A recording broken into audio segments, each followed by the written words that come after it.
ಡಿ.ಕೆ. ಶಿವಕುಮಾರ್ ಅವರು ಮಾತನಾಡಿದ್ದನ್ನು ಗಮನಿಸಿದ್ರಿ. ಇನ್ನು ದೆಹಲಿಗೆ ಹೋಗಿದ್ದಂತ ಮಾಜಿ ಸಂಸದ ಡಿ.ಕೆ. ಸುರೇಶ್ ಅವರು ಮಾತನಾಡಿದ್ದಾರೆ. ವೈಯಕ್ತಿಕ ಕೆಲಸಕ್ಕೆ ಹೋಗಿದ್ದೆ, ಆದರೆ ನಾನು ಎಲ್ಲವನ್ನ ಹೇಳುವಂತ ಅಗತ್ಯ ಇಲ್ಲ ಅಂತ ಕೆಂಪೇಗೌಡ ಏರ್ಪೋರ್ಟ್ನಲ್ಲಿ ಡಿ.ಕೆ. ಸುರೇಶ್ ಮಾತನಾಡಿದ್ದಾರೆ. ಬ್ರೇಕ್ಫಾಸ್ಟ್ ಮೀಟಿಂಗ್ ಆಗಿದೆ, ಎಲ್ಲ ಸುಸೂತ್ರವಾಗಿ ನಡೀತಾ ಇದೆ.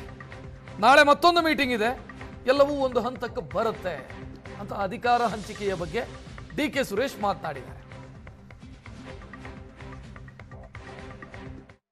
ಖಾಸಗಿ ಭೇಟಿ ಅದನ್ನೆಲ್ಲ ನಾನು ಹೇಳೋಕ್ಕಾಗೋದಿಲ್ಲ. ಸೊ ಎಲ್ಲವೂ ಕೂಡ ಸುಸೂತ್ರವಾಗಿ ಆಗ್ತಾ ಇದೆ. ಬ್ರೇಕ್ಫಾಸ್ಟ್ ಮೀಟಿಂಗ್ ಆಗಿದೆ, ನಾಳೆನೂ ಬ್ರೇಕ್ಫಾಸ್ಟ್ ಮೀಟಿಂಗ್ ಇದೆ. ಸೊ ಎಲ್ಲ ಒಂದು ಹಂತಕ್ಕೆ ಬರುತ್ತೆ. ಕಮಾಂಡು ಸೂಕ್ತ ಸಮಯದಲ್ಲಿ ಸೂಕ್ತ ತೀರ್ಮಾನ ತಗೊಳುತ್ತೆ, ಅಲ್ಲಿವರೆಗೂ ಕಾದಬೇಕು.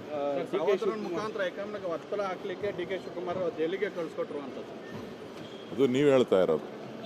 ಅದಕ್ಕೆ ರಾಜಕೀಯವಾಗಿ ಹೇಳೋದಕ್ಕಿಂತ ಮುಖ್ಯವಾಗಿ ಯಾರ್ಯಾರು ಯಾವ್ಯಾವ ಸಂದರ್ಭದಲ್ಲಿ ಮಠ ಬಳಸ್ಕೊಂಡಿದ್ದಾರೆ ಅನ್ನೋದು ಈ ರಾಜ್ಯದ ಜನರಿಗೆ ಗೊತ್ತಿದೆ. ಹಾಗಾಗಿ ನಾನೇನು ಹೆಚ್ಚಿಗೆ ಹೇಳಬೇಕಾದ ಅವಶ್ಯಕತೆ ಇಲ್ಲ. ಅಲ್ಲ, CM ಕುರ್ಚಿ 28 ಆದಮೇಲೂ ಇರ್ತದೆ, ಅದೆಲ್ಲೂ ಹೋಗೋದಿಲ್ಲ. ಪ್ರಜಾಪ್ರಭುತ್ವ ವ್ಯವಸ್ಥೆ ಇರೋವರೆಗೂ CM ಕುರ್ಚಿ ಇದ್ದೇ ಇರುತ್ತೆ. ಡಿ.ಕೆ. ಶಿವಕುಮಾರ್ ಅವರು CM ಆಗುವ ಕಾಲ ಹತ್ತಿರಕ್ಕೆ ಬರ್ತಿದೆ, ಕಾದ್ ನೋಡೋಣ. ನನ್ನ ಖಾಸಗಿ ವೈಯಕ್ತಿಕ ಕೆಲಸಕ್ಕೆ ಹೋಗಿದ್ದೆ, ಆದರೆ ನಾನು ಎಲ್ಲವನ್ನ ಹೇಳುವಂತ ಅಗತ್ಯ ಇಲ್ಲ ಅಂತ ಕೆಂಪೇಗೌಡ ಏರ್ಪೋರ್ಟ್ನಲ್ಲಿ ಡಿ.ಕೆ. ಸುರೇಶ್ ಮಾತನಾಡಿದ್ದಾರೆ. ಬ್ರೇಕ್ಫಾಸ್ಟ್ ಮೀಟಿಂಗ್ ಆಗಿದೆ, ಎಲ್ಲ ಸುಸೂತ್ರವಾಗಿ ನಡೀತಾ ಇದೆ.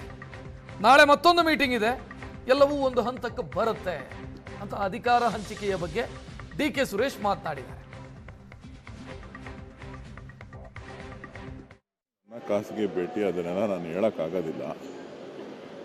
ಸೊ ಎಲ್ಲವೂ ಕೂಡ ಸುಸೂತ್ರವಾಗಿ ಆಗ್ತಾ ಇದೆ. ಬ್ರೇಕ್ಫಾಸ್ಟ್ ಮೀಟಿಂಗ್ ಆಗಿದೆ, ನಾಳೆನೂ ಬ್ರೇಕ್ಫಾಸ್ಟ್ ಮೀಟಿಂಗ್ ಇದೆ.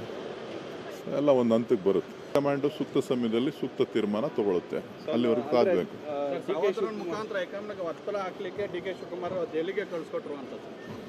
ಅದು ನೀವು ಹೇಳ್ತಾ ಇರೋದು. ಅದಕ್ಕೆ ರಾಜಕೀಯವಾಗಿ ಹೇಳೋದಕ್ಕಿಂತ ಮುಖ್ಯವಾಗಿ ಯಾರ್ಯಾರು ಯಾವ್ಯಾವ ಸಂದರ್ಭದಲ್ಲಿ ಮಠ ಬಳಸ್ಕೊಂಡಿದ್ದಾರೆ ಅನ್ನೋದು ಈ ರಾಜ್ಯದ ಜನರಿಗೆ ಗೊತ್ತಿದೆ.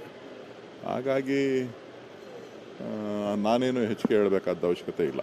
ಅಲ್ಲ, CM ಕುರ್ಚಿ 28 ಆದಮೇಲೂ ಇರ್ತದೆ, ಅದೆಲ್ಲೂ ಹೋಗೋದಿಲ್ಲ.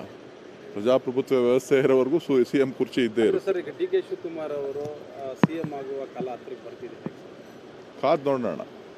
ನನ್ನ ಖಾಸಗಿ